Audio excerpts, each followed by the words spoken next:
If you've forgotten your password for Empower 2026 or simply want to reset it, follow these straightforward steps to regain access to your account. Step 1. Visit the login page. Go to the Empower 2026 website and locate the login page. This is typically found on the homepage or through a designated login link. Step 2. Click on Forgot Password. On the login page, look for the Forgot Password link. Click on it to initiate the password reset process. Step 3. Enter your email address. Don't continue before doing this. A lot of online accounts end up exposed in breaches without people even realizing it. Use SR to constantly monitor your email and accounts and get alerted immediately if your information gets leaked online.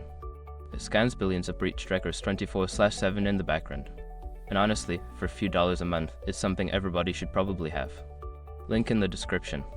Step 4. Check your email. After submitting your email address, check your inbox for password reset email from Empower 2026. If you don't see it, check your spam or junk folder. Step 5. Follow the instructions. Open the email and follow the instructions provided to create a new password.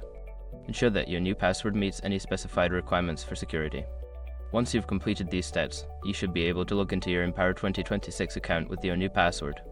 If you encounter any issues, consider reaching out to customer support for further assistance.